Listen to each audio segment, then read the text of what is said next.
Soy Marcela Aragón Valencia, tumaqueña, gestora cultural, soy comunicadora social y periodista, magíster en gobierno y en cooperación internacional, enamorada del Pacífico.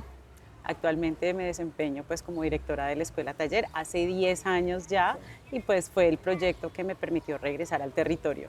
Tú eres de Papayal, Así es. ¿correcto?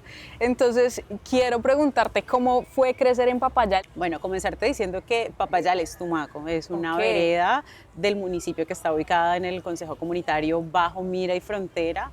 Mi vida, o sea, mi infancia, los primeros años de vida fueron en Papayal. De hecho, siempre digo que los mejores recuerdos los tengo allá, porque como una vereda que está rodeada por río, por mar, obviamente por vegetación, y al ser un pueblo pequeño donde prácticamente todos éramos familiares, entonces fue crecer como con un sentido de confianza, de conexión con el territorio, de tener muy presentes esos lazos familiares, pero también de disfrutar de todos esos paisajes que nos brindaba la biodiversidad, la naturaleza. Entonces, yo pues cuando remito a los mejores recuerdos de mi infancia siempre hablo de cuando pescaba con mis hermanos y mis hermanas en Papayal, cuando íbamos a agarrar piangua, cangrejos, cuando a veces nos gastábamos todo o nos perdíamos todo un día en la playa pescando, o nos íbamos, mejor dicho, a hacer de todo. Entonces fue bonito crecer con esa conexión ribereña, mareña, pero también con esos padres y con esos tíos pescadores, artesanos, con esos primos que trabajaban en la agricultura. Entonces, todas estas cosas enriquecieron pues esa parte, o forjaron parte de esa personalidad mía. Entonces, por eso soy una mujer enamoradísima del Pacífico. ¿Vos decís que volviste a territorios porque estuviste fuera y luego volviste o es como que no habías vivido en Tumaco centro, pues como por decirlo así? Bueno, nosotros, pues mi familia y yo llegamos a Tumaco cuando yo tenía 6 años. Obviamente en Papayal, al ser una vereda, no habían oportunidades para el estudio. En ese sentido, pues nuestros papás priorizaron nuestra educación. Llegamos a Tumaco a vivir a un barrio popularmente llamado Zona de Invasión en ese momento, el barrio Viento Libre. Entonces, de hecho, fue bonito porque allá mis papás construyeron hombro a hombro la casa con mis primos. Era un barrio pues como con unas condiciones bastante complejas y que actualmente incluso se reflejan en muchas zonas del Pacífico. Entonces, las casas en palafito, pues no había relleno, nosotros caminábamos sobre el mar, sobre la basura. Nada, teníamos que, por ejemplo, ir a llenar el agua, caminar lo que hoy equivale a unas 20, 30 cuadras, cargando galones en el hombro, baldes pesados, pero de verdad que en últimas cuando uno crece valora todo eso, ¿no? Porque Total. eso, reitero, ha forjado mucho la mujer que soy actualmente. Estuve acá hasta los 17 años aproximadamente, luego pues vivimos un episodio de violencia, violencia por conflicto armado. A mi padre lo asesinan, entonces pues tuve que salir del territorio. De hecho varios de mis hermanos lo hicieron, y ahí se genera como ese primer quiebre, esa primera desconexión. Fueron momentos muy pesados porque mi familia sufrió persecución, y nada, al final los hijos tuvimos que pensar en qué hacer, o sea, qué hacemos para seguirnos sosteniendo, sobre todo porque mi mamá es una mujer artesana, una mujer que también fue piangüera, fue comerciante, de verdad súper berraca. Entonces todos decíamos como que tenemos que salir del territorio, tenemos que irnos, pero ella decidió seguir haciendo resistencia acá porque tiene también una vocación social, comunitaria muy bonita. Y ella siempre, incluso cuando mi papá vivía, tenían como ese compromiso tan marcado de pensar en la comunidad, qué hacemos para rellenar el barrio. Entonces recuerdo que nos llevaban a unas jornadas o a unas brigadas a los acerríos, nos íbamos varias personas a pedir tablas, a pedir arena, acerrín, a pedir pinturas a los almacenes, camisetas, de todo. Entonces el barrio de alguna manera comenzó a cambiar como su aspecto, o a mejorar primero con el esfuerzo de los habitantes. Y de allí yo también comencé a desarrollar ese ese compromiso, ¿no?, con la comunidad de querer aportar para mejorar ciertas situaciones, ciertas condiciones. Mis papás, mi mamá y mi papá, de alguna manera también han sido mi faro desde niña. Ellos me han mostrado el camino, ellos nos han inculcado, pues, a mis hermanos y a mí unos valores, pues, de esos que uno considera son fundamentales para poder convivir en comunidad. Entonces, lo primero es como no pienses en ti. Si consigues cosas, si logras cosas, si tienes la posibilidad de ayudar a otros, no lo dudes, no lo pienses. Entonces, dale la mano. Y mi papá se crió siempre con esa mentalidad, con esa vocación. Él siempre estaba ayudando a sus hermanos, a sus papás, a sus sobrinos, pero también a sus vecinos. Y nosotros también crecimos mirando esa dinámica y pues ya vas a entender por qué yo actualmente estoy con la Escuela Taller de Tumaco. Nosotros comenzamos a desarrollar nuestra vida en el barrio Viento Libre. De alguna manera no generamos esa desconexión con Papayal. Papayal, pues el origen. De hecho, yo a veces cuento como anécdotas muy graciosas cuando vivíamos allá. Mis papás nos decían, vamos para Tumaco. De hecho, se puede interpretar que Papayal no hace parte de Tumaco, pero es porque al ser la cabecera municipal, al ser el centro urbano, entonces lo tomábamos como la metrópolis en ese momento. Ya. Entonces vamos a Papayal, vamos a la ciudad, vamos a la metrópolis, vamos a todo. Y sobre todo porque en Papayal se carecían de muchas cosas, pero en medio de esas carencias éramos felices porque lo teníamos todo. Llegamos acá, seguimos de verdad cada fin de semana, regresábamos. Y actualmente a mí me genera muchísima nostalgia porque cuando se genera esa ruptura a raíz de la situación de mi papá, nosotros años, o sea, casi una década, no pudimos regresar porque los actores armados estaban en el pueblo, no podíamos entrar a nuestras fincas, pues heredadas de nuestros abuelos, no podíamos cosechar, no podíamos hacer muchas cosas. Entonces, eso también generó como una ruptura, un quiebre en mí, y sobre todo cuando salgo de esta manera tan abrupta de Tumaco, yo digo, no quiero regresar. Entonces, el salir inicialmente de Tumaco fue por un instinto de supervivencia, pero también para lograr un desarrollo personal, profesional, porque al crecer como en un contexto en el que yo me crié, y hablo por el barrio Viento Libre, yo siempre decía, o sea, no quisiera como quedarme siempre en este entorno. Yo quiero estudiar, quiero crecer, quiero ser profesional. Lastimosamente, pues mi papá no alcanzó a ver esa etapa, a mi mamá le quedaba también complejo, de manera pues que a mí me tocó comenzar a trabajar, buscar opciones también de matrícula gratuita, de universidad pública, pero entonces pasan varias cosas. Yo siempre llego a Cali y le aposté a una universidad pública ya, a la Univalle. El IFES no me alcanzaba el puntaje, lo repetí, me alcanzó, opté por la carrera, pero para mí fue como muy complejo encontrarme con una situación, y es que eran los enfrentamientos entre los encapuchados y el ESMAD. Para mí eso era la historia de película, lo veía por televisión como tan lejano, nunca me va a tocar. Y en la inducción eso sucedió. La estrenada estábamos en la inducción, luego llega como la alarma de, hey, hay enfrentamientos, yo escuchaba los sonidos de las papas explosivas, perdón, y comenzamos a correr. Yo ni siquiera conocía la universidad, o para dónde va Vicente, para dónde va la gente. Claro. En efecto, corría detrás de los encapuchados, yo no sabía quiénes eran. O sea, para mí fue una experiencia súper traumática porque pues yo vengo de una provincia y luego de un municipio y estoy casi que sola en Cali, desprotegida, y enfrentarme a esto fue demasiado. Renuncié a la universidad. Okay. La universidad me guardó casi por 2 años el cupo y dije, no, esto no es para mí. Sin embargo, no desistí de la idea de estudiar, sino de que fuera esa la universidad.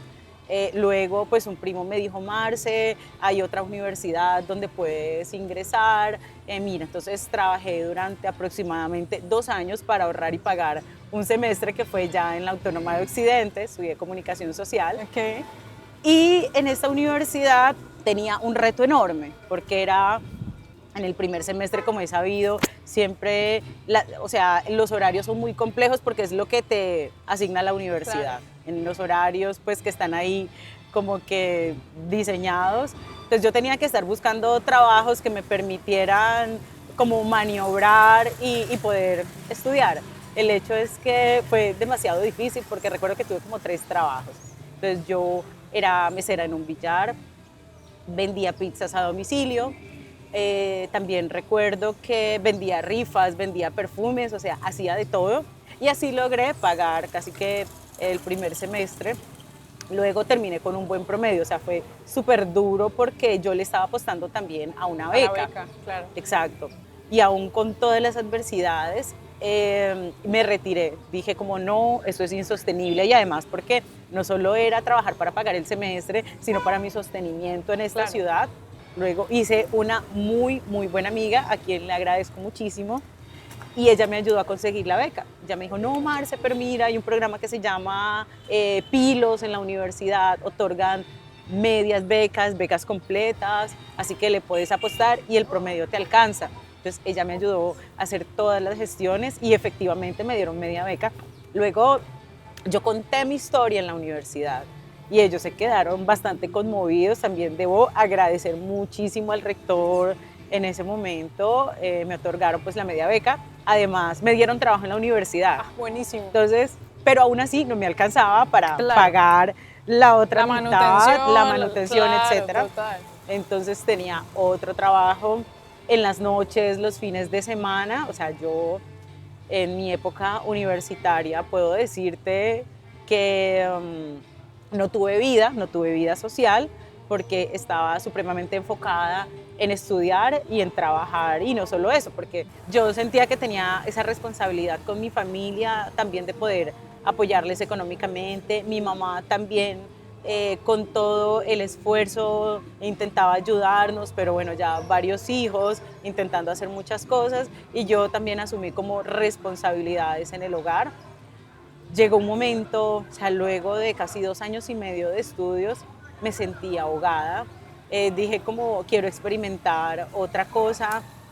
En ese momento decirte que yo ya tenía una vida casi que estable en Cali, tenía beca, ya tenía trabajos, estaba bien con mi familia y de pronto dije como no, yo quiero más y le estaba apostando a Bogotá. Hablé en la universidad, pedí como que me pedí suspender pues un semestre Okay. sin afectar la media beca que yo tenía. Voy a probar suerte en Bogotá. Pero querías como una transferencia a otra universidad. Aún no lo había pensado. Ah, ok, o sea, ok, yo ok. solamente dije como voy a suspender un semestre, llego a Bogotá, pero... Te fuiste. O sea, a yo Bogotá. solo me fui y además porque en ese momento mi mamá tenía una gran amiga, una lideresa pues de acá de Tumaco, que estaba trabajando pues en una fundación donde acompañaban a población en situación de desplazamiento. Y estaban tratando de constituir una asociación mutual. Entonces yo ya tenía 2 años y medio de estudio. Dije, no, pues yo voy en lo que pueda aportarles, Claro. pero mi intención nunca era quedarme ni pedir transferencias ni nada, pero de verdad, una vez estando allá, yo dije como, wow, yo quiero seguir acá. Pero antes de eso, fue demasiado duro este cambio porque piensa que después de tener una independencia económica, una autonomía, llegar a vivir con una persona pues que no tenía ninguna obligación conmigo, ni económica, ninguna responsabilidad afectiva. Sin embargo, ella se comportó como una mamá. Claro. Entonces hubo momentos en que también yo reflexionaba y decía, ¿será que me regreso? ¿Será que esto no es lo mío? Pero a mí me gusta esta dinámica y más porque la fundación de alguna manera estaba registrada pues en el Ministerio del Interior, estaba participando en la ejecución de algunas actividades y programas del distrito y a mí me encantaba eso, me decían como vaya, lleve este papel, ayúdeme a redactar esta propuesta o ayúdeme a coordinar este programa. O sea, yo era básicamente una voluntaria 100%, entonces pasaron esos 6 meses así. Y no, pues imagínate el frío, a mí me afectó muchísimo. Recuerdo que me ponía un leggings, un jean y una sudadera, sacos sobre sacos para dormir y además vivíamos en una casa antigua. Siempre dije como no, esto va a cambiar, nunca perdí la fe. Fui víctima de muchas situaciones de discriminación y racismo en Bogotá, era como negra, váyase para su pueblo, negra, usted qué hace acá. hasta me escupían la cara, Wow. cosas muy fuertes que uno cree que eso no pasa o que es una exageración, pero Ok. pasó. De verdad que hubo ciertos momentos en que yo quise tirar la toalla, Claro. pero siempre decía como no, hay algo más grande, hay algo mejor, hay algo bueno. Decido buscar trabajo en Bogotá y dije no, me voy a quedar otros 6 meses a probar. Ay, Ahí sí mi dije madre. a probar suerte, Suerte. y a ver cómo me va. Ok. En ese probar suerte ya seguía trabajando en la fundación, pero cuando llegaban algunos programas especiales me daban un reconocimiento económico y bueno, eso ya me dio para pagar una habitación, para adquirir como cierta independencia. Debo decir que mi mamá en esos momentos fue súper clave porque pues ella, digamos que en la medida de sus posibilidades me estaba apoyando económicamente para mi Claro. sostenimiento allá.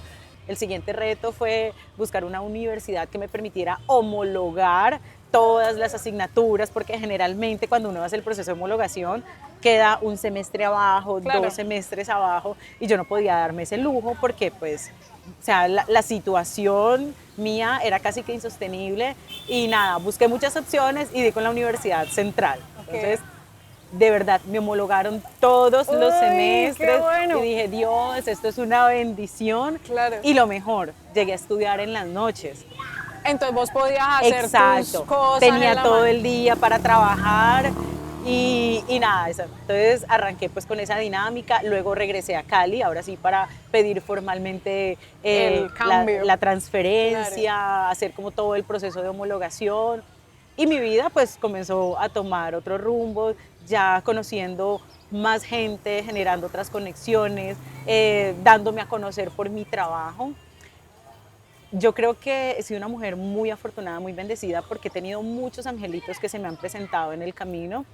Y debo decir que una de ellas fue una profesora de esas que uno dicen, oiga, me la tiene montada, es odiosa, me regaña por todo, ella no sabe mi situación, etcétera. Y además porque, a ver, trabajando todo el día, yo llegaba en las noches pues ya cansada y a veces me quedaba dormida, me hacía siempre como en la parte de atrás y cabeceaba y pum.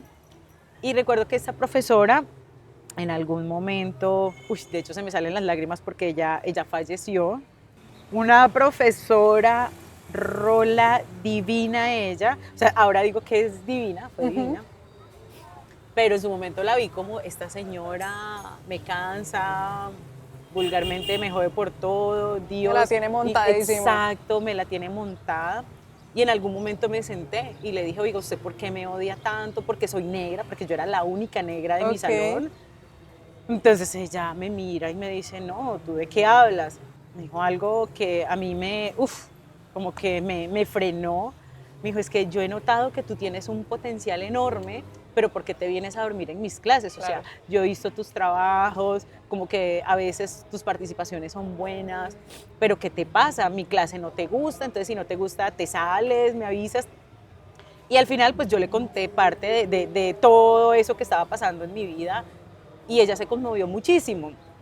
Luego me dice como, mira, yo tengo un hermano que trabaja en Tumaco, es asesor de unas asociaciones, acompaña procesos, te lo voy a presentar porque de pronto le interesa mucho lo que haces. Y resulta que su hermano había sido consultor de la asociación de la que mi mamá hacía parte, mi mamá estaba conectada con una asociación de piangüeras Ok. en el barrio Viento Libre, como que wow, o sea, el mundo es un pañuelo. Total.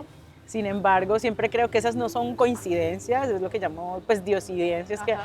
a uno Dios le va mostrando la El ruta, el camino. camino, le va poniendo los ángeles. Y esta profesora fue uno de ellos. Entonces me conecta con su hermano tiene una fundación, la fundación se llamaba en ese momento Equilibrio. Entonces ellos implementaban proyectos para patrimonio natural, que era el Fondo de Parques Nacionales, hacían como muchos trabajos en el Pacífico colombiano, en el Amazonas, en el Caribe. A mí me encantó la dinámica porque era la conexión con las comunidades, en los territorios, generando acompañamientos y él me cuenta lo que hacen. Y al final yo le dije, pues a mí me gustaría hacer unas prácticas acá, listo, te vamos a hacer una entrevista, pero en ese momento yo no le había contado como nada de mi vida, sino de la conexión con mi mamá, de mis intereses y demás. Y en ese momento, así como estoy acá, me quebré. Le conté muchas cosas de mi vida. Y él me dice, mira, un momento, O sea, si tú quieres vincularte con nosotros, yo acá no te voy a dar la oportunidad porque, ay, pobrecita, mira todo lo que ha sufrido, Ajá. ay, no, y entonces por ser pobrecita la vamos a tener presente y la vamos a ayudar. No, tú eres una berraca, tú eres una mujer inteligente, eres una dura y a mí no me vas a vender un discurso lastimero, sino que te vas a vender desde tus potencialidades. Hijo de madre. Mira, yo me quedé. Entonces, desde ese momento, él se convirtió en uno de mis mentores en Bogotá. De verdad, Felipe García, yo se lo agradezco muchísimo porque es la persona que de alguna manera me ayudó a crecer profesional y laboralmente hablando, y una de sus socias que fue Ángela Gómez también. Y ellos comenzaron a soltarme cosas. Y llegó un momento en que yo creo que llevaba 4 meses en la fundación, me dijeron, oye, tienes que encargarte de organizar un encuentro de administradores de parques nacionales, porque es que Ángela va a estar en tal parte, yo me voy, no sé qué, y entonces tú vas a hacer el enlace, te vamos a generar las conexiones. Tremenda Yo, en responsabilidad. mi vida, lo único que había administrado era pues lo poco que yo me ganaba. Y decía, pero ¿cómo voy a sacar esto adelante? Tenía 20 años y no, de verdad, nunca dudé, pero sentía muchísimo temor. Me entregaron el listado de todos los administradores de parques nacionales o de sus delegados. Entonces yo tenía que sacar, o sea, buscar la forma de sacar gente. Piensa que están en unos parques cuyo acceso toca primero por lancha, por burro, por carretera destapada, por avión, después del bus. O sea, unas cosas así. Y a mí me tocó todo ese proceso La logístico producción y llevarlo. era la organización del evento en Cartagena. Ok. Entonces eran 2 responsabilidades. Yo me volví como la maquinita, pero siempre con el temor. Llegamos al encuentro y todos esperando a la doctora Marcela. Pues imagínate yo, una Era niña una de 20 peladita. años, con mi pelero, mi agendita, toda flaquita. Y entonces llegan las personas que nos acompañan, pues todo está listo, súper organizado. Y cuando yo me presento, la reacción de los asistentes fue, ¡ah! ¿Usted es la doctora Marcela? Y yo, no soy doctora, soy Marcela o Marce, me pueden decir.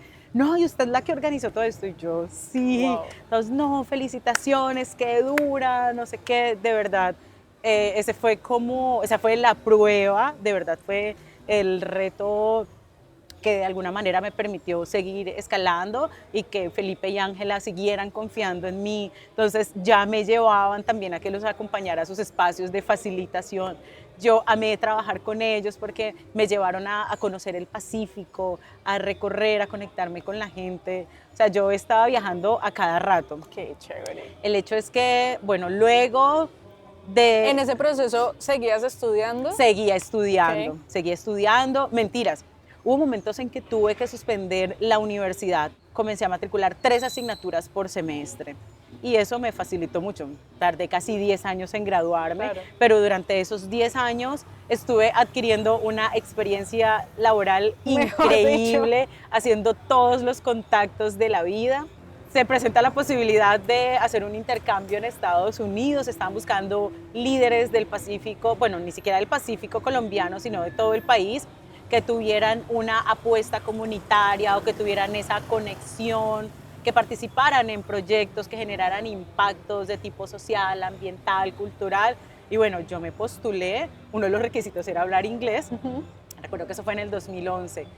Y pues yo nunca había estudiado inglés, yo siempre he sido autodidacta, entonces yo aprendí a hablar inglés porque tenía unos cuadernitos, porque escuchaba música, tutoriales en YouTube, etc. Entonces el inglés que me permitió defenderme para la entrevista. Ajá. Entonces, mira, llegó el día de la entrevista y para no alargarte el cuento, pues de entrada les dije, mire, yo nunca he estudiado inglés, pero me defiendo.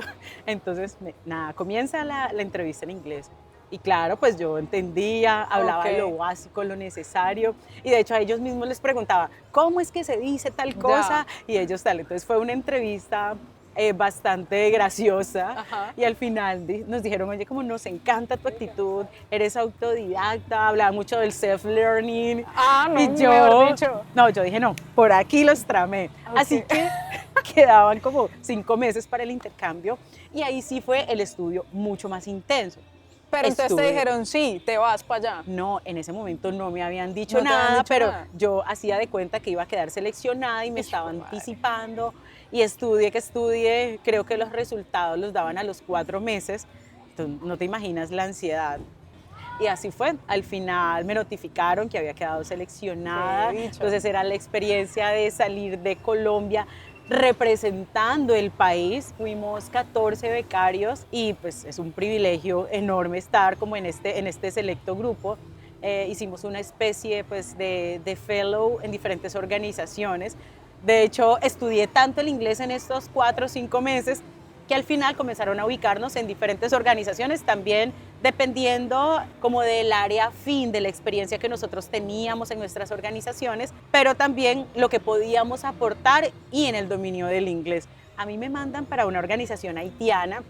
A mí me tocó aprender a hablar patuá. Patuá es una mezcla como de francés con inglés. Sí, eso es. Exacto. Nada, cuando me dicen es una organización haitiana, yo veo en Google y todo está como en patuá. Yo pensaba que era creol porque hay como una similitud.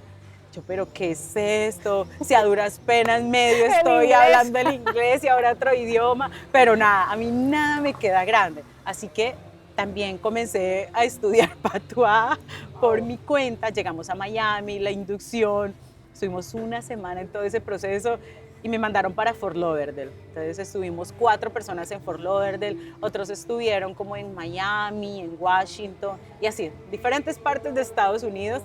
Y fue muy bonito porque en la organización solo una persona hablaba inglés. El CEO de la organización y la secretaria medio hablaba inglés. Okay. El resto todos patuá, pero yo aprendí lo básico como buenos días, gracias, tengo hambre, ¿dónde está el baño?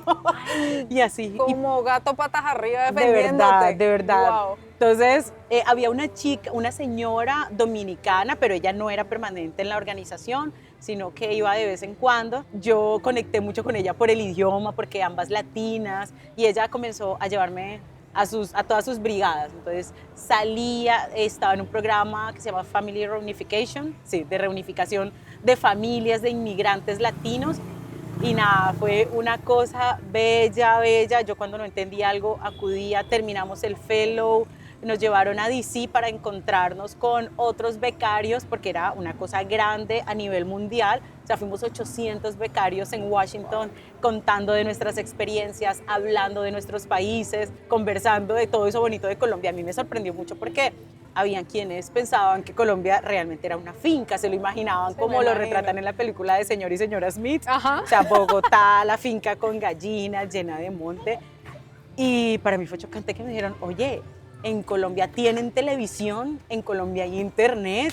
O sea, tuvimos que entrar a hacer un proceso de pedagogía, claro, de verdad, increíble. Y uno dice, bueno, eso pasa. Y hasta ahora hay personas que, listo, conocen de pronto o saben de Colombia por los artistas que se dan a conocer a nivel internacional, pero siguen con el imaginario. Mejor dicho, hasta nos preguntaban si habían universidades. A mí me pasó, algunos compañeros también, y yo decía como, wow, hay que hacer un trabajo de sensibilización enorme. Recuerdo que también fue una oportunidad porque yo desde niña, incluso estando en Papayal, yo soñaba con el castillo de princesas. Dije, estoy en Estados Unidos, yo no puedo perderme como esta oportunidad de conocer. No teníamos permiso para hacer más allá de lo que estaba programado. Con una amiga de Pasto cuadramos todo, nos volamos, pero entonces, o sea, nos daban un recurso de sostenimiento y nosotras lo que hacíamos era para alimentación, transporte y demás. Nos la pasamos comiendo sándwich con jugos y toda la plática la ahorrábamos. Estando allá yo dije como wow, cumplí mi sueño, porque era también recordar mi infancia y adolescencia en Tumaco y escuchar, por ejemplo, mi mamá decía, no, que para eso hay que tener mucha plata, que es casi que un sueño imposible, claro, no sé qué. Entonces, por eso desde el inicio mencioné que he sido como una persona muy afortunada, muy bendecida, que casi que todo lo que he soñado y lo que me he propuesto lo he logrado.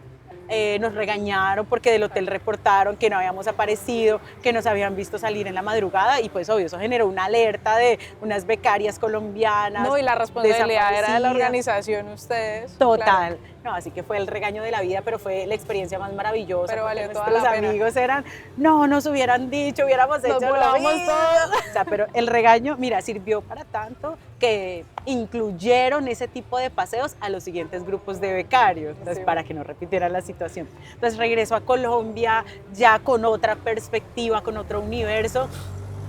Y desde la organización, en ese intercambio yo conocí una persona que trabajaba en organizaciones solidarias, creo que actualmente es el DPS. Y me Ok. dijo, Marce, a mí me interesa, me encanta tu perfil, no sé, miremos qué podemos hacer juntos. Me contrataron para ser consultora en Chocó, iba a acompañar y asesorar unas organizaciones de joyeros y de artesanas. Estuve por allá 3 meses, luego desde Bogotá me llamaron a decirme como, oiga, vamos a celebrar un convenio entre Colciencias en ese momento, Ministerio de Cultura, a trabajar como un proyecto de recuperación de instrumentos tradicionales, de instrumentos musicales tradicionales en desuso o en riesgo de desaparecer. Mira, yo no lo pensé 2 veces, yo Colciencias, Ministerio de Cultura, ¡fum!, me voy para allá y eso lo Claro. operaba la Escuela Taller de Bogotá. Ok, sí. Esto se logró gracias a Felipe García. Entonces me dijo, Marce, vente, yo ya te recomendé y era para ser comunicadora en el marco de ese convenio. Desde ahí comencé también a generar esa conexión con el tema de la recuperación de instrumentos, de saberes. Madre, Y yo dije, genial. como no, ¿qué es esta belleza? Estuve también ahí unos meses. Luego me retiré por cuestiones personales y estuve sin trabajo. Bueno, había ahorrado plata y dije, Dios mío, ¿yo qué voy a hacer? O sea, no tengo trabajo, no tengo un ingreso, está la universidad, ya no tengo para pagar un semestre.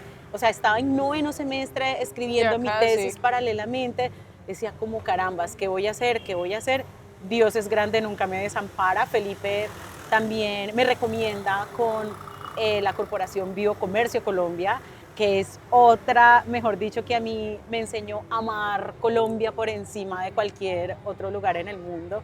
Y comenzamos a trabajar con áreas protegidas, con las corporaciones autónomas regionales, con guías de turismo. Entonces era básicamente acompañar procesos de asistencia técnica para rutas de avistamiento de aves, para fortalecer el turismo comunitario. Bueno, al final fueron como 2 años larguitos de manera intermitente.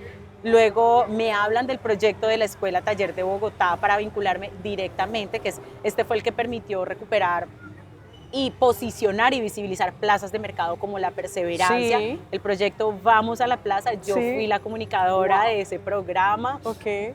Entonces, de verdad que fue maravilloso porque, o sea, cada pasito, yo sentía que cada paso, cada decisión que tomaba en una organización me conectaba con otra y con otra. Entonces, en ese ejercicio, nada, yo me encontré con esa realidad de las plazas de mercado, entendiendo pues el potencial enorme. Apoyé como el proceso de la investigación, de las actividades para el fortalecimiento de tejido social, pero el posicionamiento gastronómico, todo lo de medios, o sea, todos los informes, la compilación de lo que estábamos haciendo, digamos que estaba también bajo mi responsabilidad. Y además porque fueron muchos perfiles profesionales acompañando diferentes componentes. Entonces estaba lo gastronómico, lo de turismo, pero también estaba el equipo de diseño participativo, estaba el equipo de comunicaciones, bueno, la coordinación general, y de verdad que esto también permitió que yo aprendiera más, conociera más, que conectara con más gente, que fuera también posicionándome a nivel profesional. Y yo amé la Escuela Taller de Bogotá, porque el contrato se hacía con ellos y era como esta alianza con el IPES, que es el instituto que administra las plazas de mercado, las públicas, el Instituto Distrital de Turismo. Entonces tuvimos esa conexión con la Secretaría de Desarrollo Económico de Bogotá. Y wow, pues yo decía como, Dios mío, a donde me quieras poner, estoy lista, más que preparada. Luego salgo de la Escuela Taller de Bogotá, continúo con Biocomercio Colombia, y yo ya sentía como el bichito de, hey, ya tengo como un bagaje, una experiencia, quiero regresar a Tumaco, quiero Ok. aportarle algo a mi territorio. Y en su momento, a quien fue el director de la Escuela Taller de Bogotá, Alberto Escobar, pues él veía que yo era una hormiguita, que estaba así como haciendo de todo un poquito. Y pues nada, me había puesto el ojo allí y mira cómo es la vida. Luego de que yo estaba en la Corporación Biocomercio, yo me desconecté como 3 años de la Escuela Taller de Bogotá, pero siempre soñé con algo así para Tumaco. O sea, yo decía, qué proyecto tan bonito, pensar que en una institución, o sea, que existía una institución que ofrecía unas becas para población vulnerable, que pudieran aprender un oficio y que ese oficio les iba a facilitar vincularse laboralmente o generar emprendimientos. Dije como, esto es un modelo que también es digno de replicar. Ahí me enteré que ya habían muchas escuelas en el país. En ese momento habían 11 escuelas. 3 años después me entero de que habían priorizado Tumaco para crear una escuela taller. Inició como todo el proceso de averiguación, porque yo dije como genial que esto pase, y más porque cuando trabajé con la escuela taller yo le decía a Alberto, qué bonito tener algo así para Tumaco, ojalá que algún día esto se dé, pero de verdad jamás me imaginé estar al frente. Cuando me entero de ese proceso de la priorización, me dicen no, que ya habían 3 personas que estaban compitiendo para iniciar la escuela en Tumaco. Entonces yo me puse feliz, dije como, wow, qué bonito, Que se llegue, logró, que que llegue lo que claro. tenga que llegar. Luego una persona me dice, oye, ¿y tú por qué no presentas tu hoja de vida? Es que tú has hecho tantas cosas y sería interesante. Efectivamente me acerqué a la escuela, ya Alberto no era director de la escuela, me dijeron, no, estamos en este proceso, ya está casi todo listo. Y yo, pues, bueno, muchísimas gracias, me regresé, hablo con la persona pues que me hizo la sugerencia. Me dice, no, espérate, hablo con Alberto. Y yo, ¿cuál Alberto? Alberto Escobar, el que fue director de la escuela, Taller de Bogotá, él ahora es director de Patrimonio. Entonces, es que no se trata de que te contraten, sino de que al menos consideren tu hoja Que de estés vida. ahí como en el panorama, como Exacto, es claro. como que consideren tu hoja de vida y que te permitan acceder a la entrevista. Efectivamente, yo le escribí un correo a Alberto, lo leyó como 2 o 3 días después y él, sí, me acuerdo de ti, no, listo, de una, preséntate a la entrevista y pues esperemos a ver cómo te va. Pero la decisión estaba en el equipo de la Escuela Taller pues, de Bogotá y Claro. otras personas del ministerio, porque la Escuela Taller de Bogotá era la encargada de acompañar las escuelas nacientes, Buenaventura, Quibdó, Sí. Cali y Tumaco. Ajá. Entonces, pues recuerdo que llego a la entrevista y nada, fueron 2 horas, ni siquiera fueron 2 horas, realmente fueron 4 horas. Recuerdo que en ese momento, eran como las 7:30 de la mañana, me llaman a decirme, oiga, es que usted puede venir para hacerle la entrevista. Yo eso, qué baño ni qué nada, pero vístase, perfume y salga. Entonces llego allá y me encuentro pues con 6 personas, o sea, me sentía como en el paredón. Me preguntaron, o sea, de todo, yo jamás me imaginé que eso fuera a pasar, pero contexto socioeconómico, político, cultural, proyecciones de la escuela. Entonces, a mí, ¿qué me favoreció? Que yo ya conocía la dinámica de la escuela taller de Bogotá. Y eso era una ventaja para ellos también. Exacto, y porque, sabía cómo encaminar el proceso. Entonces a las 11:30 me dicen, bueno, 4 personas sí, nos interesa, tú tienes el perfil, la energía, las ganas. Y 2 personas me dicen, no, es que ella se ve muy peladita. Yo tenía 26 años en ese momento. Y además porque los directores se caracterizaban por ser personas de mucho bagaje, que ya habían coordinado incluso otras instituciones. Dijeron, pues vamos a revisar. Unos días después me llaman nuevamente, como a las 7:30 de la mañana. Venga, es que queremos invitarla a un intercambio con unos líderes que vienen del Pacífico y están conociendo la escuela taller. Entonces, pues en ese momento yo ya me consideraba también lideresa y yo asistí. Allá pues fue como la encerrona y me dijeron, o sea, cuando yo llegué tarde, todos estaban allá y cuando me presentan dicen, y les presentamos a Marcela, que es la persona que se va a encargar de la escuela taller en Tumaco. Y yo, ¿en serio?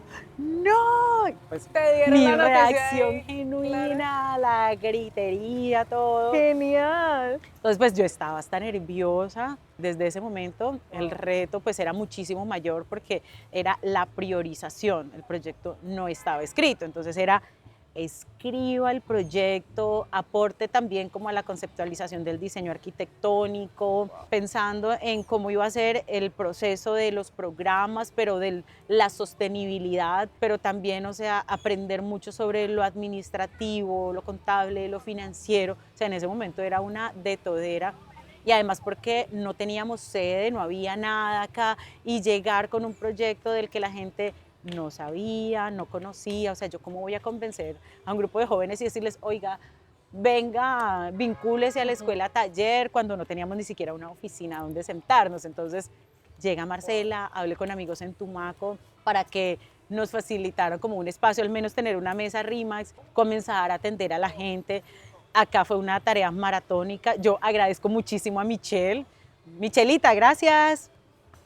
Michelle estaba en Notiparche, entonces Michelle me acompañó con algunas compañeras a recorrer barrios, o sea, nosotras aguantábamos sol, logré imprimir unos volantes, o sea, eran jornadas de todo el día, yendo como a las zonas más vulnerables, a los barrios periféricos, y era hablándole a la gente, mire, la escuela taller, el respaldo del ministerio, de la ICID en ese momento.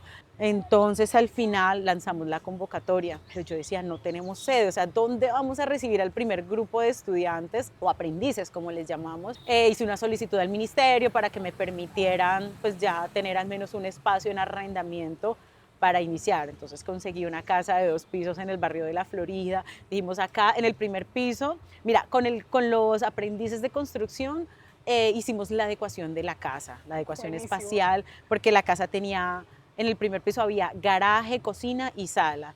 Entonces la dueña afortunadamente nos permitió hacer modificaciones. Entonces unimos garaje, unimos sala y la cocina, y allí montamos el programa de cocina con una dotación que fue facilitada por la OIM. En el segundo piso montamos las oficinas porque eran las habitaciones, y en la terraza montamos o adecuamos el espacio para construcción. Entonces imagínate que era con un plástico negro, con ese sol que había, no, o sea, era impresionante.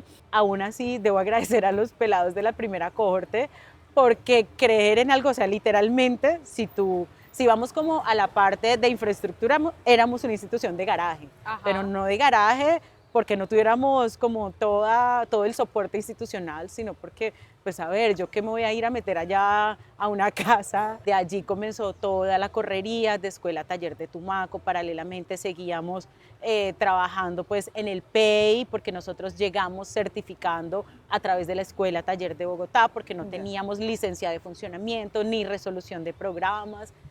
¿Y cómo surgió la idea de priorizar ciertos programas? Digamos que las escuelas a nivel nacional, tenemos una historia de más de 30 años.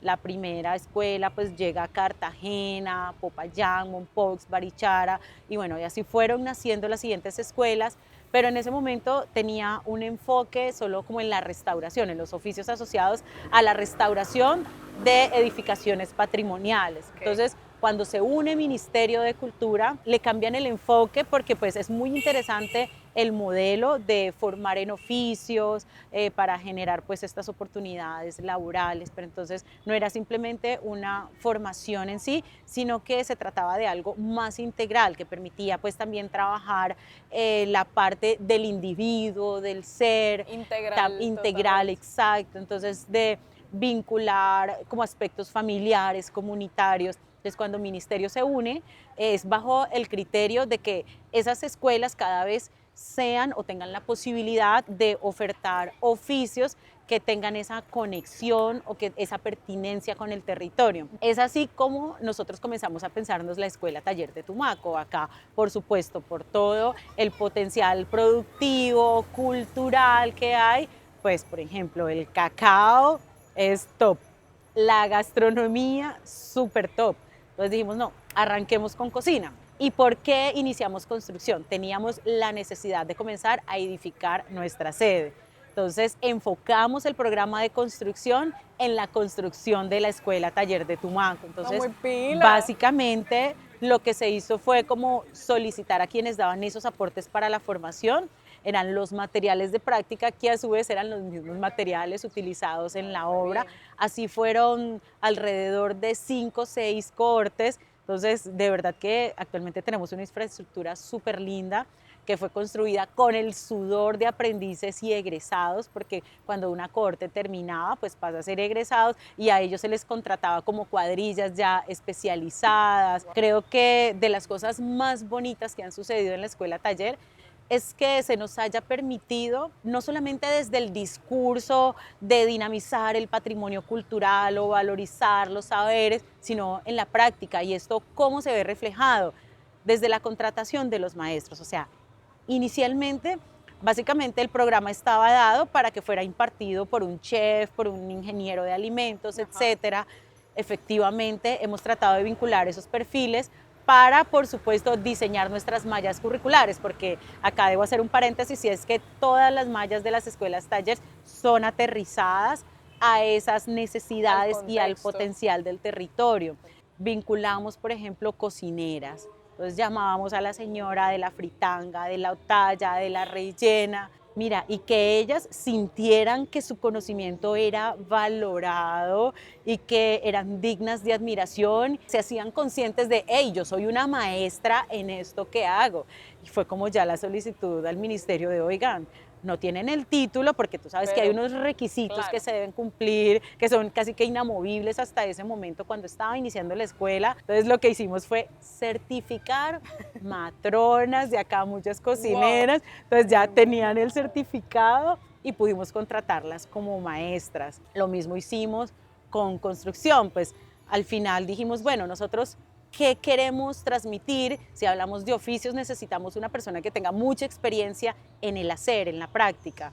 Así que recibimos muchas hojas de vida, desde ingenieros, arquitectos. Dijimos, no, acá lo que necesitamos es un maestro de obra. Ahora el reto estaba, consiga ese maestro de obra que se le mida a hacer esto. A enseñar. Exacto, entonces llamábamos el profe José Quiñones y su entrevista fue yo, maestro, pues el equipo que estaba conmigo, ¿cuántas obras usted ha construido en Tumaco? Y él comenzó, no, yo participé en este edificio, en esta oficina, en esta casa, en este muelle. Ah, ya. ¿Y usted cuadrillas de cuántas personas ha manejado? No, hasta 2 cuadrillas al tiempo de tantas personas. ¿Y usted cómo se siente en la comunicación con ellos? No, pues bien, a mí me va bien. ¿Le interesa el reto de ser nuestro profe? Y él, ay, pero ¿cómo así? Es que sí, Es que nosotros le ayudamos con, o sea, le hacemos la transferencia metodológica, le ayudamos con la pedagogía, con el manejo de equipos, de grupos, de yo no sé qué. Mira, ha sido nuestro profe eterno. Nunca hemos tenido un profe de construcción diferente a él. Tremendo. O sea, una cosa de verdad increíble, o sea, al punto de que hoy tenemos egresados, es tan bueno que tenemos egresados que trabajan con él, pero como que en alianza, como que él los recomienda. Wow, genial. O sea, ha sido una cosa brutal. Entonces, para el caso de cocina, en su momento pues tuvimos una ingeniera de alimentos, pero su perfil nos interesó más porque por su herencia y su conocimiento de la cocina tradicional, ella viene de una familia también de cocineras, entonces dijimos como no, por aquí es la cosa, y también tenía esa sensibilidad bonita. Lo otro es que contratamos gente del territorio, la escuela es un escenario para generar esas oportunidades de acá y sobre todo valorando el talento local. Acá hemos tenido en el territorio muchos procesos donde se priorizan perfiles pues, de otras ciudades, sí, efectivamente. Si hablamos en términos académicos, por supuesto, la gente en otros lugares pues tienen más papeles, más pergaminos, más experiencia, pero acá tenemos lo más importante que es el conocimiento del territorio y además en términos de oportunidades acá son súper limitadas. Entonces, en ese sentido, yo he sido muy territorial y digo siempre, miremos, si no hay en Tumaco, ampliamos el espectro al Pacífico nariñense. Si no lo encontramos en el Pacífico, nos vamos para el departamento de Nariño. Ya sí en Nariño, a ver, que es una cosa muy loca, abrimos pues una convocatoria a nivel nacional, pero siempre priorizando el talento local. La Escuela Taller, decirte que ha sido un escenario de eso que tanto se habla de la construcción de paz, eso nosotros lo materializamos. ¿Cómo pasa esto? Ya te mencionaba, desde la valoración de los saberes, de ese talento local, desde dignificar las maestras, los maestros, pero también los oficios, hacer que se entiendan que los oficios también son una oportunidad para materializar proyectos de vida, para generar ingresos, para hacer emprendimiento, para laborar. O sea, de verdad que una de las cosas también que a mí me ha marcado es, por ejemplo, hemos trabajado con personas que actualmente se llaman firmantes de paz. Antes eran personas en programas de reinserción y reincorporación. Entonces, maravilloso sentir que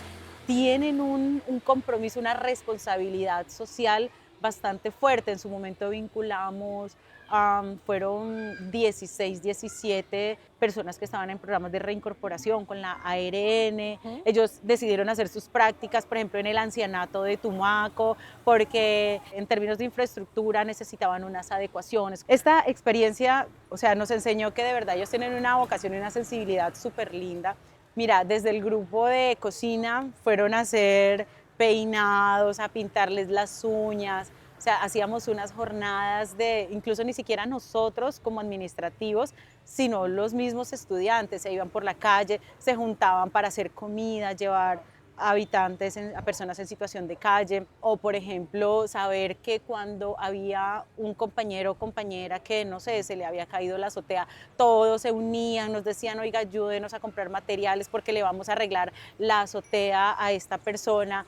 Y también hemos sido un nicho o un escenario de reconciliación, porque, por ejemplo, en su momento, aparte de estas personas del programa de reincorporación, tuvimos soldados que pagaban por su formación, pero también teníamos población víctima. Y estratégicamente nosotros dijimos como, oigan, no queremos que víctima pueda llegar a identificar un exvictimario, cómo manejamos eso. Digamos que era uno de mis principales temores a esas reacciones, y en algún momento fue como lo manejamos en horarios diferentes, que salgan a tomar el refrigerio en diferentes momentos, no sé qué. Y una vez una chica se acerca y me dice, una aprendiz de cocina, profe, es que yo ya sé que fulano es guerrillero. Así lo es guerrillero. Y yo, no, no es guerrillero. Es una persona que en su momento fue guerrillero y en este momento le está aportando a la sociedad, está cambiando su vida, no sé qué. Y yo, bueno, ¿y usted qué piensa de eso?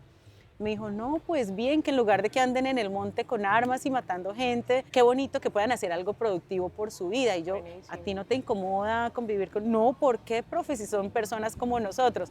No, wow. Ya desde ese momento desmontamos todo eso que nos habíamos, de verdad, que nos habíamos como imaginado, y al final todos comenzaron a compartir, a convivir. Mira, llegaba momentos en que encontrábamos de verdad de los aprendices víctimas con los soldados activos y con estos expertenecientes a los grupos armados jugando billar. Una vez a mí me tocó regañarlos porque había un billar a la vuelta. Les decía, oiga, si van a venir a jugar, al menos quítense en la camiseta de la escuela, claro. Que no van a decir, ay, es que esos estudiantes vagos no van a clase y se la pasan acá bebiendo. Es que, ay, sí, profe, qué pena, la metemos al maletín. Esas experiencias nos han marcado muchísimo. También el hecho de poder garantizarles unos beneficios que les permiten a ellos la permanencia en el programa de principio a fin. Y es que a veces se cree que con garantizarles la gratuidad, entre comillas, de la formación, ya con eso pues como que todo está solventado, pero no. Hay quienes no tienen para el transporte. Hemos tenido aprendices que comen una vez al día, porque estas becas están justo direccionadas para este tipo de población. Entonces decíamos, bueno, ¿qué vamos a hacer? Inicialmente los refrigerios, pues desde la visión centralista era como que tuviera un equilibrio nutricional, que fuera una dieta balanceada, que la fruta, la harina en una proporción, el jugo no sé qué. Esa vaina no funciona en territorios como el nuestro. Acá la cuestión es de hambre. De llenarse. Ajá, claro. Y dijimos, no, nos dan el recurso, nosotros vemos cómo lo manejamos y hacemos rendir esa plata. Okay. Y de verdad, mientras se compraba un jugo de cajita, una galletita, una fruta y no sé qué otra cosa, o sea, podrían ser perfectamente 15.000 pesos. Y nosotros comprando ingredientes para hacer refrigerios tipo arroz con carne sudada, patacones, ensalada, limón, exacto, jugo, claro, eso nos salía en 8.000 pesos, 9.000 pesos o 7.000 pesos. Entonces, nada, esa ha sido como también la concepción del refrigerio. Y mira que muchos aprendices decían, oiga, es que esta es la mejor comida que yo me como en el día, y por eso tratábamos de que los refrigerios fueran reforzados. Entonces yo con esto ya, o sea, hoy desayuné, almorcé y ya tengo que esperarme hasta mañana, o no he desayunado, entonces este es mi desayuno y almuerzo y ya comemos hasta la noche. Entonces son cosas que a uno lo tocan bastante y también es la razón por la que nosotros no tenemos programas de jornada completa, porque es que muchos se rebuscan, son mototaxistas, tuvimos chicas que eran piangüeras o peladoras de camarón o que cuidaban niños, entonces todas esas situaciones nos ha llevado como a replantear esa lógica de cómo nosotros como institución tenemos que adaptar los programas a esas realidades de esta población beneficiaria. Otras como experiencias así bonitas es que encontramos chicos y chicas que no conocían Tumaco. Tenemos una cátedra, un módulo de bienestar estudiantil le llamamos, que es como para sacarlos del contexto, implementar o trabajar actividades como en otros lugares. Nos decían, no, yo no conocía el morro porque no tenía ni para la buceta. Claro. Mira, entendiendo eso, dijimos, no, los vamos a sacar de Tumaco, nos vamos a ir para Pasto. Entonces, mira, nosotros vendíamos arroz con leche, tamales, hacíamos rifas y al final logramos reunir un recurso porque no era una persona, eran varias. Claro. Las llevamos a Pasto en diciembre a ver alumbrados, a conocer el Museo del Carnaval, a hacer actividades culturales allá. Imagínate pues ir a un centro comercial con un ascensor, con unas escaleras eléctricas, de verdad que fue una experiencia bellísima y pues como esas tenemos muchísimas. Yo soy feliz porque la escuela materializa todo pues realmente lo que yo he querido aportar al territorio a título personal pero también institucional y es también brindar la posibilidad de que la gente vea como en nuestro quehacer en un ejercicio de responsabilidad con el territorio, o sea, desde lo que hacemos y por ejemplo este ejercicio de hacer que se valore a la cocinera, a la piangüera, al constructor, es como de resignificar y dignificar sobre todo su labor, porque generalmente siempre se ve que el ingeniero o el arquitecto, pues con el respeto de los profesionales, se ve como que el maestro de obra o el ayudante de construcción están por debajo y entonces se les trata de una manera despectiva o inferior que a quienes ostentan un título profesional o en su momento que se daba mucho, la cocinera se veía como la cocinera y el chef pues súper preparado, era como la persona que ostentaba, no sé, el conocimiento, el saber, pero no. Realmente actualmente, por ejemplo, vemos que Tumaco se está posicionando, se ha posicionado gastronómicamente hablando y turísticamente hablando, es por esos procesos locales, por esas cocineras, o sea, que le dan una sazón increíble, que hacen unas preparaciones y además porque nosotros tenemos unas recetas únicas, unas formas de preparación, utilizamos unos utensilios, cada cocinera tiene su toque secreto y eso es lo que hace maravilloso esto. Y lo mismo pasa con los carpinteros, con los zapateros, no sé, los cerrajeros, las personas que trabajan en electricidad, con los joyeros. Entonces, es bonito ayudar a cambiar esta perspectiva alrededor de los oficios y también como que cada vez más incluso las personas nos piden, o sea, profesionales, eso me ha parecido increíble, de, oiga, ¿cuándo puedo o me pueden invitar a una clase práctica en la escuela taller? Porque yo quiero aprender, o sea, yo tengo toda la teoría, el conocimiento, y han sido ingenieros, arquitectos, de venga, déjenme aprender algo. Entonces, eso, digamos que eso que está pasando es bellísimo porque Claro. te pone al nivel pues como de este profesional. Entonces, bueno, eso. También la escuela está tratando de salir de Tumaco. Nosotros actualmente hemos llegado a 14 municipios del departamento de Nariño, porque también tenemos ese compromiso de que no, o de superar el tumacocentrismo, ¿no? Porque los municipios de la costa pacífica nariñense se quejan de, oiga, todos los programas, los beneficios, las ayudas se quedan en Tumaco y para nosotros, ¿qué? Entonces he comenzado a hacer como gestiones, alianzas con alcaldías, con ONG que tienen interés también en ciertos municipios para llevar programas pues, que la comunidad realmente solicita. Muchos de los emprendedores juveniles actuales asociados a la gastronomía, al biche, a la artesanía, son egresados nuestros y de quienes están conectados con el sector hotelero, gastronómico también. Y como tú dices, eso es como de las cosas más gratificantes. Incluso yo he salido de Tumaco, he ido a otros municipios. Por ejemplo, en su momento en Barbacoas nosotros no teníamos formación. Una vez llegué allá con un programa de joyería y entré a un restaurante y la mesera que me atendió me dice, hola, profe. A mí solo me dicen profe, aprendices y egresados. Y yo, hola, ¿cómo estás? Qué gusto verte, pero no tenía ni idea de quién era. Es que sí, gracias a que estudié en la escuela, encontré trabajo acá en este restaurante y yo era como, "Ah, no". Y por ejemplo, María Dilma Palomino hoy es una referente potente, o sea, nuestra embajadora del Pacífico Sur de la gastronomía. ¿Hay relación entre la música y la gastronomía? ¿Qué pensás vos de eso? Por supuesto que sí. Mira, te lo voy a ejemplificar de la siguiente manera. Nuestras cocineras cocinan cantando. Te hablo de las matronas. De hecho, yo tengo muchos videos y es que esa conexión se da como desde la infancia. O sea, para nosotros es casi que inconcebible que una señora esté cocinando en silencio o está conversando o está contando una historia o está cantando. Y además esto es una forma o cómo se materializa también la resiliencia, porque muchas de las cocineras tienen unas historias muy complejas, ¿no? Bien sea de violencia intrafamiliar o de situaciones de violación o de violencia de sus derechos humanos, pero también han perdido familiares por el conflicto, son víctimas de desplazamiento. Entonces, y hablo, por ejemplo, de las veredas a Tumaco o de otros municipios hacia Tumaco.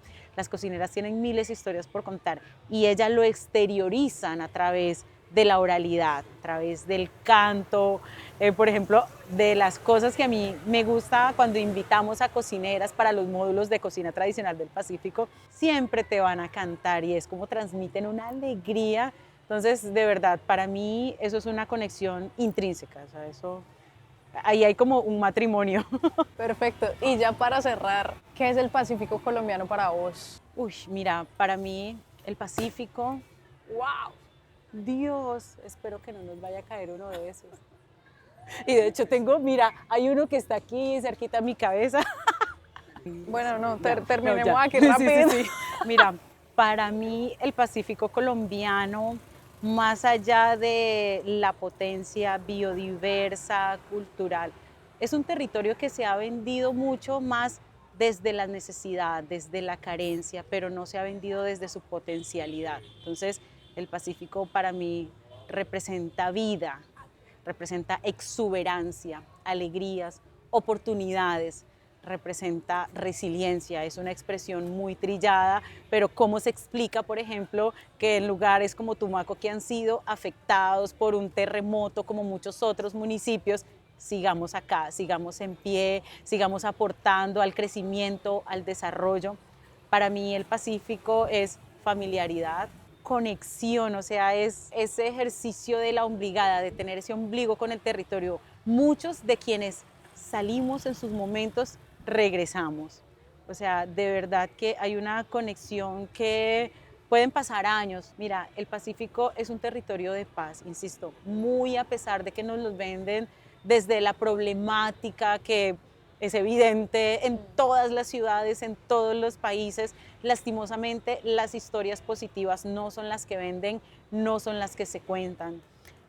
Para mí el Pacífico, no sé, es vida, para mí lo es todo. Mira, yo he recorrido del Pacífico Norte al Pacífico Sur, he tratado de, incluso antes de priorizar otros sitios de interés turístico, si me preguntas, yo no he ido a San Andrés, porque mi meta es conocer primero los municipios, estos territorios, estos ríos, estas veredas donde hay unas dinámicas culturales muy interesantes. Entonces el Pacífico jala, el Pacífico llama, es, no sé, es cultura, es tradición, es ancestralidad, el Pacífico es sabiduría. Esa sabiduría no solo la encontramos en las mayoras, en los mayores, sino también en los niños desde sus vivencias. Tú no te imaginas el conocimiento que tiene un niño que tiene en una vereda en relación con un niño que vive en una ciudad. Si a un niño, de una vereda sabe, por ejemplo, si te pica una raya, un peje sapo, una culebra, sabe qué te sirve en ese momento. Total. El niño de la ciudad no. Hay que llevarlo al hospital y que le brinden unos cuidados médicos. El niño del campo sabe, por ejemplo, para qué sirven unas plantas, para qué sirven, no sé, muchas cosas, o cómo se debe, por ejemplo, cortar una planta, un árbol, cómo se deben cuidar unos animales. Eso no pasa con un niño de una ciudad, de una metrópolis. Entonces creo que es eso, el Pacífico se respira alegría, comunidad, sabrosura, saberes, conocimientos, cuidados. El Pacífico es dulce, es exuberante, es maravilloso y nos enseña a amarlo. Muchas gracias. Te agradezco por el tiempo, por el espacio. Yo sé que no ha sido fácil como que sacar tiempo para este tipo de cosas. Yo sé que significa como un reto y un sacrificio tal vez de pronto, pero de verdad te agradezco mucho por todo. Espero volvernos a encontrar. No, con muchísimo gusto siempre. Muchas Qué gusto gracias. conocerte.